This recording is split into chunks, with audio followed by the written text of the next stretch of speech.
हमने ये तो जान लिया था कि आखिर ऑनलाइन एंड डिस्टेंस एजुकेशन के बीच डिफरेंस क्या है, बट अब एजुकेशन से जुड़े और भी कई वर्ड्स हैं जो काफ़ी कंफ्यूजिंग है और बहुत ज़्यादा डाउट्स देते हैं। तो इसीलिए आज की वीडियो में मैं आपको बताऊंगी कि आखिर ये कॉरेस्पॉन्डेंस लर्निंग क्या होती है, ओपन लर्निंग और डिस्टेंस लर्निंग के बीच में क्या डिफरेंस है, और ये कन्वेंशनल लर्निंग, ट्रेडिशनल लर्निंग, इन सब का क्या मतलब है। आई नो आप सब इन सब वर्ड्स को लेके बहुत ज़्यादा कंफ्यूज है ना। इसीलिए मैं आपके कन्फ्यूजन को दूर करने आई और आज मैं आपके ना सारे डाउट्स क्लियर कर दूंगी इन सभी वर्ड्स के रिलेटेड। इस वीडियो को ना लास्ट तक ज़रूर देखें और अगर आपको अच्छी लगे तो इसे लाइक एंड शेयर भी करें, और अगर आपने अभी तक चैनल को सब्सक्राइब नहीं करा हुआ है तो प्लीज़ इसे सब्सक्राइब भी ज़रूर कर लें, क्योंकि मैं ऐसे ही आपके सभी डाउट्स यहाँ पे क्लियर करती रहूँगी। Let's get started. जैसा कि मैंने अपनी एक क्लास वीडियो में आपको बताया था the difference between online education and distance education, और अगर आप में से कुछ स्टूडेंट्स ने वो वीडियो नहीं देखी है तो इस वीडियो को ज़रूर देखें। और आपके रेफरेंस के लिए ना थोड़ा सा आइडिया मैं यहाँ दे देती हूँ कि ऑनलाइन एजुकेशन में आपके एग्जामिनेशन ऑनलाइन होते हैं एंड और भी कई फैसिलिटीज़ आपको प्रोवाइड होती हैं, जैसे कि LMS और इंडस्ट्री एक्सपर्ट लेक्चर्स वगैरह। एंड इन डिस्टेंस एजुकेशन आपकी स्टडीज़ घर बैठे होती है, बट आपको एग्जामिनेशन देने के लिए उसके सेंटर पे जाना पड़ता है। यानी कि अगर आपने किसी भी यूनिवर्सिटी में एडमिशन लिया है तो वहीं के स्टेट के किसी सेंटर में जाके आपको एग्जामिनेशन देना पड़ेगा। कुछ एक्सेप्शनल केसेस हैं, बट इन शॉर्ट आपको डिस्टेंस एजुकेशन में एग्ज़ाम देने के लिए वहाँ यूनिवर्सिटी पे जाना पड़ता है। अब इन दोनों के बारे में और जानकारी के लिए तो आपको वो वीडियो देखनी पड़ेगी। अब आगे बढ़ते हैं कि हमने ऑनलाइन डिस्टेंस की तो क्लियर कर लिया, बट ये कॉरेस्पॉन्डेंस लर्निंग क्या होती है। कुछ टाइम पहले ना डिस्टेंस के साथ ही ये कॉरेस्पॉन्डेंस लर्निंग वर्ड भी आ गया था।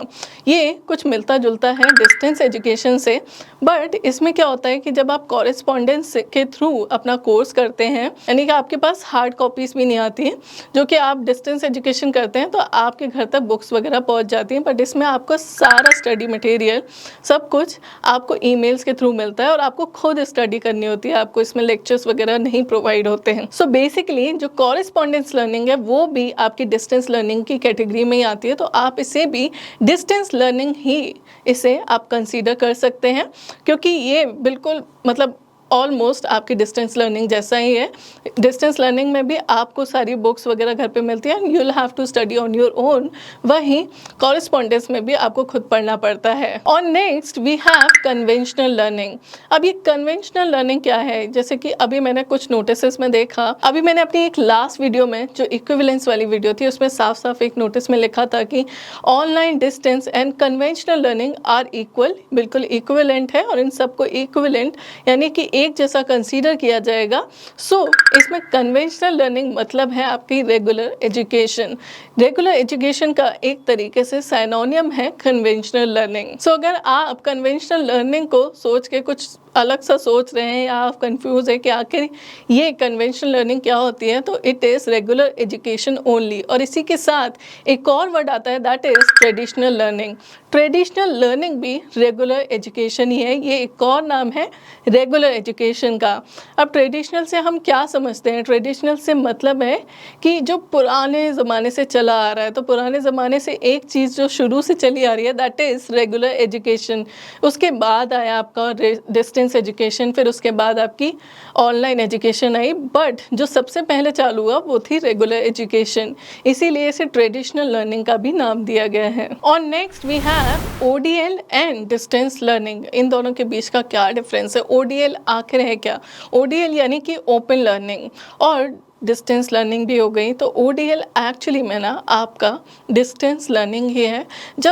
जब स्टार्टिंग में जब ये डिस्टेंस लर्निंग स्टार्ट हुई थी, जैसे कि इग्नू से और DU से ये डिस्टेंस लर्निंग होना स्टार्ट हुआ था, तो तब इसका नाम ODL रखा गया था, यानी कि ओपन डिस्टेंस लर्निंग, बट अब इसे डिस्टेंस लर्निंग भी बोलते हैं।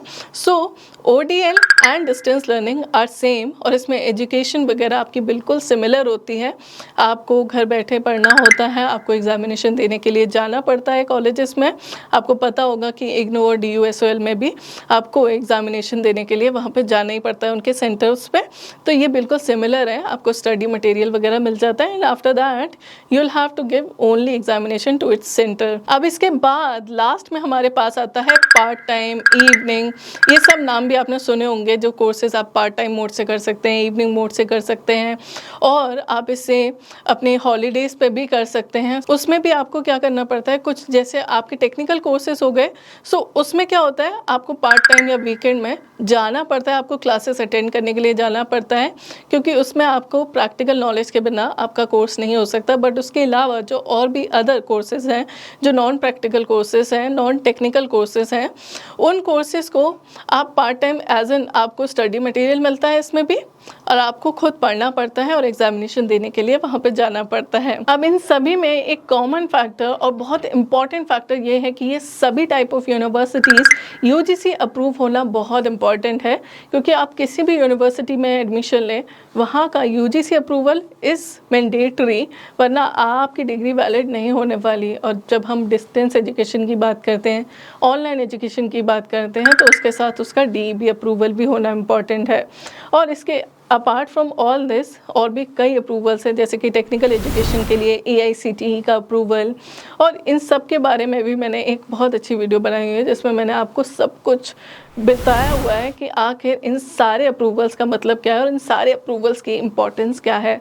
सो आप उसे भी देख सकते हैं। एंड ऑल्सो आप अपनी यूनिवर्सिटी चुनें, आप ऑनलाइन, डिस्टेंस, रेगुलर, जो भी यूनिवर्सिटी चुनें, आप यूनिवर्सिटी को कंपेयर कर सकते हैं हमारे collegevidya.com के पोर्टल पे, और आप अपनी यूनिवर्सिटी को वेरीफाई भी कर सकते हैं।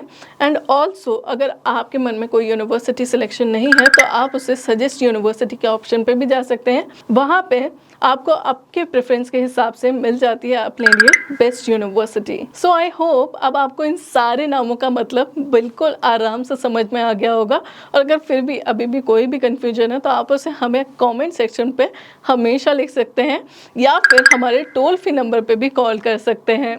और हाँ, जब भी यूनिवर्सिटी चुने तो उसे कंपेयर करना ना भूलें और उसके अप्रूवल्स ज़रूर चेक करें। सो इसी के साथ आज की ये वीडियो ख़त्म होती है। आई होप आपको अच्छी लगी होगी, और हाँ, चैनल के साथ जुड़े रहें, क्योंकि ऐसी ही और भी कई वीडियोस मैं आप सभी के लिए लेकर आती रहूँगी।